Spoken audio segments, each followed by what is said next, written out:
Between Lonzo Ball and Brandon Ingram, those two guys answer the question of what do we plan on seeing from those two? What else has stood out to you so far in the first half? Cleveland, as is the case with them, gets off to a great start. They wind up shooting incredible percentages, 57% from the three-point line, well over 50% from the floor. But then, as the norm goes, they let the Lakers right back in the game. Lakers go on like a 20-2 run.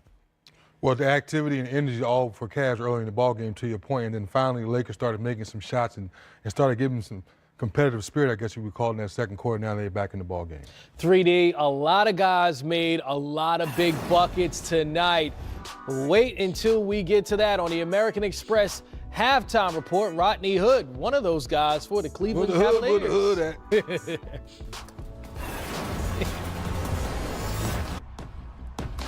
So the Cleveland Cavaliers with a 5-point lead over the Los Angeles Lakers at halftime. Chris Miles here with Dennis Scott and Mike Fratello on the American Express halftime report. And it really was an impressive start for the Lakers in that first quarter in the sense of the guys we're looking for. Lonzo Ball, Brandon Ingram, they got out to a really good start. Yeah, well, the Lakers tried to play fast, and they try to catch you before your defense can set up. Now, when they're missing shots, it's a problem because the opponent can run right back at you, and the Cavs held as much as a 15-point lead. Well, let's take a look at Lonzo turning the corner. Nobody there to protect the basket for the Cavaliers, so it winds up being an easy layup. Again, this time going down the middle, the ability to finish with both hands certainly helps. And then, if he's got a jump shot going down, that's a huge plus because you don't mind when he normally raises up and shoots that jumper. But if he makes one or two, then you get concerned, right, Dick? No, you get concerned because that takes his confidence to the next level. He starts driving more, and it picks up his defense. With this new generation, offense kind of dictates their defense because they make a few shots, and then they started picking up. First quarter, the Cavs had 32 points, second quarter 19 because the Lakers started making shots. And then when you look at the other side of it, Colin Sexton, I mean, he came out, hit first 3 of his 4 shots. Then he cooled off a bit, 1 for 5 in the second quarter. But he's going to get the ball, and he's going to have opportunities to make plays and, make mistakes as well. I'm glad you said that, Chris. Coach, we've seen it so many times with a young talent that comes in. You wonder, was too many mistakes create bad habits? I think Larry Drew may be a perfect head coach for him to say, hey, young fella, go out there and play with that aggressive, competitive spirit you're showing us. Learn through your mistakes. Don't make the same mistake each night. And I think so far, to your point, he's off to a pretty good start tonight. One of the things that happens with this group, they play in bunches. And what I mean is when Sexton has it going, then he gets his bunch of points. And then a substitute and Clarkson gets his bunch of points. And then Hood gets his bunch of points. Right. It's not like it's an even distribution over the course. It's like, okay, my time now. And now it's your turn. Take a turn. Your turn. There you go. Well, you mentioned that because Brandon Ingram had 11 points in the first quarter and only took 1 shot in the second quarter because it was Kyle Kuzma's turn who scored 9 points in the second quarter for the Lakers. So to your point, I mean, it's pretty clear that happened. Here's Ingram in that first quarter taking advantage of the ball in his hands. Well, we talked about them playing fast. He drives right at the defender and just keeps on going. Now watch what happens. Stop. What am I going to do with this thing? 1,001, 1,002. I got to get a shot up and make a pass. So he hits the fadeaway. And then watch this one.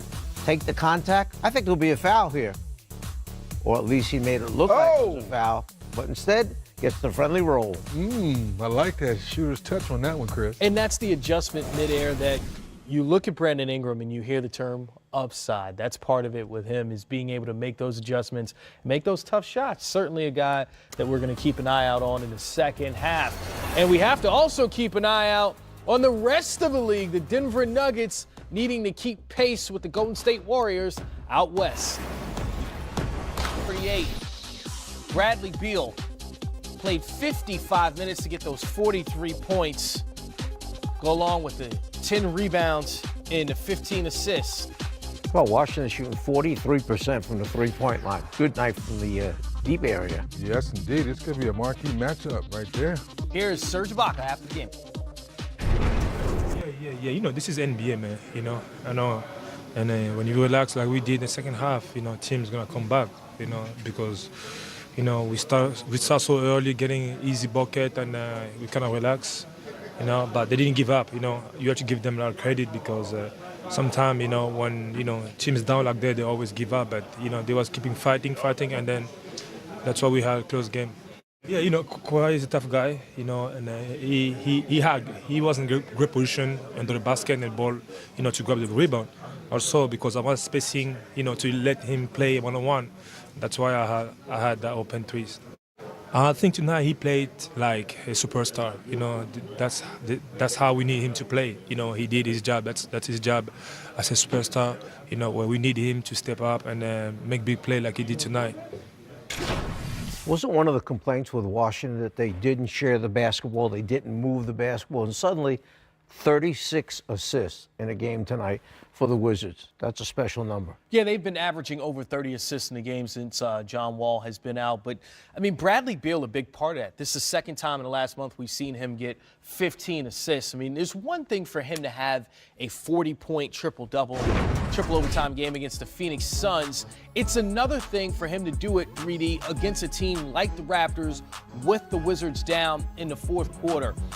Are the Wizards restoring your faith that they could actually be a playoff team this year? When you see a game like this, I know there's no moral victories, but to see how they fought against the team with the most wins in the NBA.